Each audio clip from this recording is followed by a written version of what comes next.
Hello and welcome back to Love Advice TV.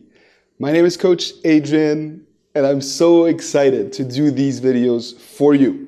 I love doing these videos because I love interacting with people all over the world and to later find out that some of my clients are friends that I didn't know about just yet.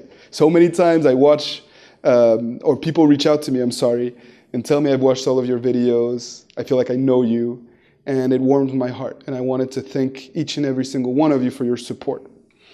I recently did a video on how to help men center and focus their attention in order to maximize their chances of success in the process of breakup recovery by focusing on shorter goals or long-term goals that inevitably will help you be in a position to be successful. And I wanted to do a similar type of videos for women looking to get a partner back into their lives. And the context here, what I was explaining and what I'm going to explain to you again, is that when you make breakup recovery, getting back together, the end goal, oftentimes it creates a situation where you obsess over your ex and you put them on a pedestal, and as you are riding the roller coaster, the ups and downs that inevitably come with the process of breakup recovery, you can tend to get discouraged because of what they do, of how they treat you, and how you may perceive at some points that you're still so far from your goal, even though you've put in so much effort. And this is when a lot of women make mistakes, act desperate, and blow up weeks, if not months, of positive actions and changes that they've made in their lives. And so what I've learned over the years is that I can help empower clients by shifting their focus to not be zeroed in on this process of breakup recovery, but to focus instead on short-term goals, day-to-day goals, week-to-week goals, or a long-term goal that is different than the process of winning back the heart of the man or the woman that you love.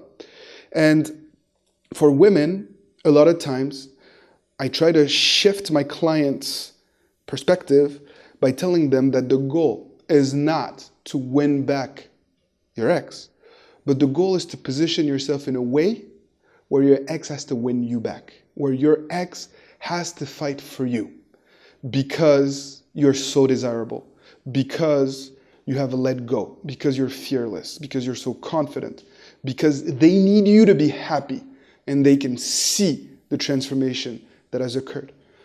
So everything changes. If your goal is not to win back your ex, but to position yourself in a way where your ex has to win you back, has to chase you, then we're dealing with only with things that we can control to empower you to be that best version of you, to detach, right?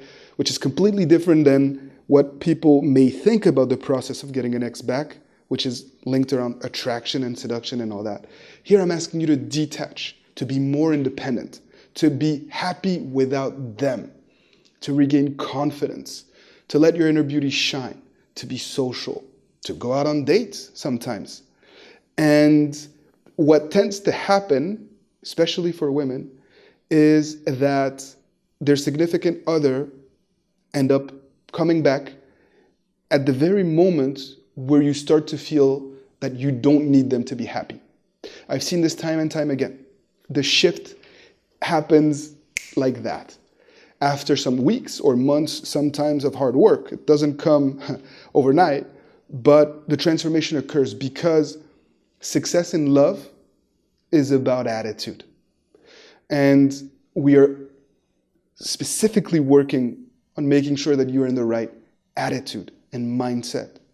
And no contact works very, very, very, very well on men because men are wired to chase, because men are afraid to lose you, even if they said the meanest things to you. And if you're looking to position yourself in a way where the person that you love has to chase you, inevitably no contact and detachment makes sense because they're going to have to chase you in order not to lose you. And that's when you start to make sense of pulling away for a significant amount of time, not reaching out to your significant other, not seeking their validation. And a lot of women are afraid to make the first step to reconnect with their ex because they don't want to deal with rejection. And they're so much more comfortable with this notion of positioning myself in a way where my ex has no other alternative but to chase me because I'm so amazing, I'm so attractive, I'm so at peace, I'm so fulfilled without them that they have to chase me. And sometimes I'm in situations where clients take it too far, to the extreme, where they can actually get back together, but they make their ex-partner beg and plead, and I don't recommend that you do that. Of course, the point is to be together ultimately, but make them throw their cards on the table first. Let them be the one to pursue, to court you, just like they did the first time around. And if that's your focus, along the way, good things are going to happen. Great things are going to happen. You're going to heal, you're going to have fun, you're going to rediscover yourself, and you're going to feel so empowered.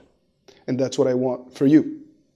So, if you've already started to do that without knowing that you were doing that, tell us about it.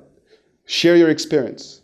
What have you done to position yourself in a way to force this man to chase you?